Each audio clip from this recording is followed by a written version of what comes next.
Now another story with the same moral. And here we come to the time of our blessed Lord. He was invited into the house of Simon the Pharisee. The Pharisees were very self-righteous people. And while he was at dinner with the apostles, a woman comes in the door. Now you must remember that in those days it was very easy to come into a banquet room. Anyone could walk into an adjoining house, stand along the wall. You would not eat, but you could listen to the conversation. It was therefore not very unusual that a woman should come in to overhear the conversation. But she brought a blush to Simon's cheek. He would not have minded it if anyone else had been there. But the Lord, what would he think of it? The woman was a sinner. And Simon kept saying within himself, if he only knew what kind of a woman she is. I wonder how he knew.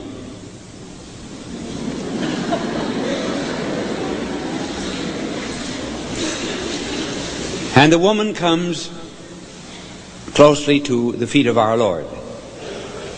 My young people, you must remember that in those days people did not sit at table. They leaned at table, as if we leaned here almost on the floor.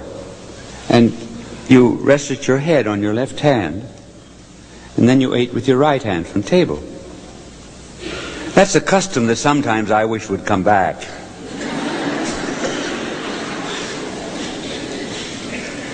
So the woman comes to the feet of our Lord, and she has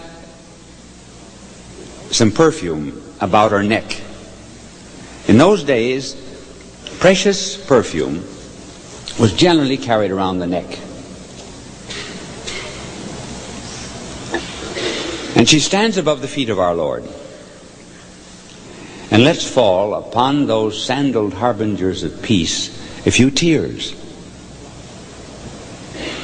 like the first warm drops of a summer rain. And then she was ashamed that she had wet his feet with tears, and she wiped them away with her hair. In those days, all women of shame had the hair down. And so it was easy for her, with her long hair down at the side, to wipe the feet of our blessed Lord. Then she took from about her neck this small vessel of perfume. It was a custom too among the Jews, when they went to a funeral, to break this perfume bottle over the corpse, and then even to drop the broken bottle into the coffin. Now, as she stands above our Lord's feet, she does not do what you and I would do. You and I would pour it out gently, drop by drop, as if to indicate by the slowness of our giving the generosity of our gift. Not those who really love. She just broke the vessel, gave everything. And the house was filled with perfume, says the gospel. So remember, my dear people, this was no smell number 5.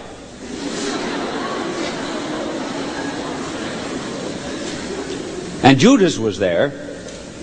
Judas knew the price of everything and the value of nothing. And he said, why wasn't this saved and given to the poor? But our blessed Lord spoke in favor of the woman. He said, this woman has done this for my burial. Because this incident took place 10 days before our Lord was crucified. And the gospel writers have kept this story in the gospel, yes, in order that we might again learn to waste, give, break, surrender, As our Lord put it in another occasion, he says, walk the second mile. What did he mean by that? Walk the second mile. Well, because very often in those days when mail was delivered, suppose they did it here. When mail was delivered, the postman would say, listen, I've got a heavy load today. Here, you take half these letters. And he had the authority to make you walk the extra mile to deliver mail. And that's what our Lord meant. If the postman forces you to walk 1 mile, walk another. And imagine, he also said, if anyone takes your coat, give him your cloak too. Unlimited giving. We would put this in the language of being generous. That bell rings very often, doesn't it?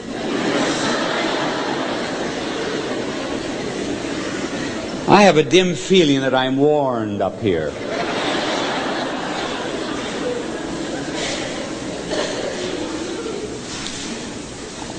So when anyone asks you to do things, be prepared to do more. Why, for example, do we get tired? Well, we think we are tired because we have a certain limit of energy. Like we have a certain amount of money in the bank.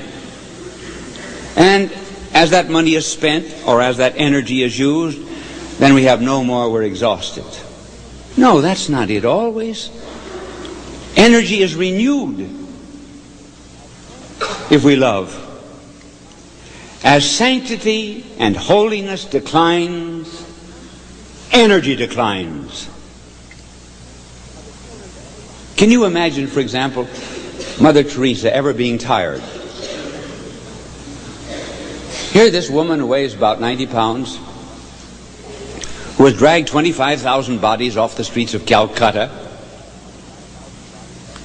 and converted 15,000 of them.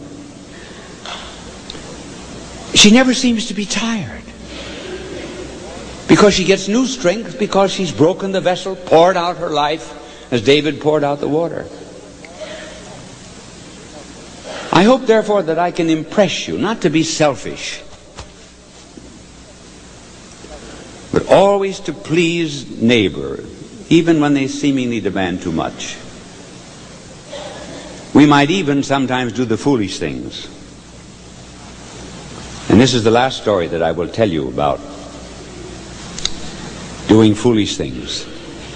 And you might learn from this that if your faith is very strong, you can do wonders.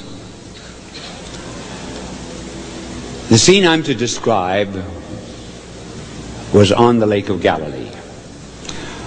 Our blessed Lord had just multiplied the loaves and the fishes, and the people were excited about it, and they thought, oh, here's a great political king. He can feed the hungry. And they tried to make him a king. And our blessed Lord fled into the mountains alone. Well, his disciples were caught up in this enthusiasm. They liked it.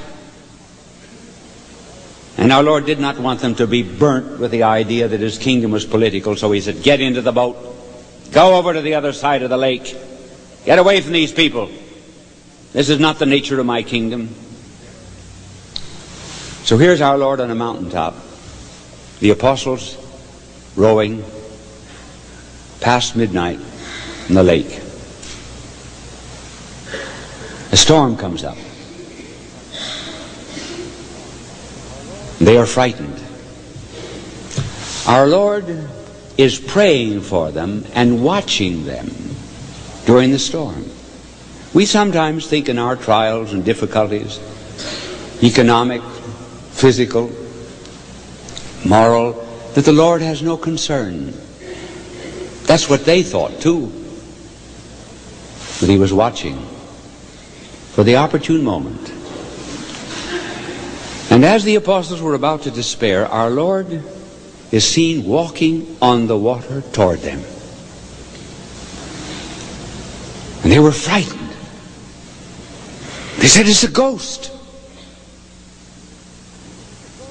And our Lord said, be not afraid. It is I. Whenever I use that verse, I'm always reminded of a story that was told of Pope Leo XIII. Someone asked to paint his portrait. And it was not very well done. But it was brought to Pope Leo, and he had to sign it. But he signed it in Latin. Noli timere ego sum. Do not fear, it is I. Our Lord, therefore, is telling his apostles now, do not fear, it is I.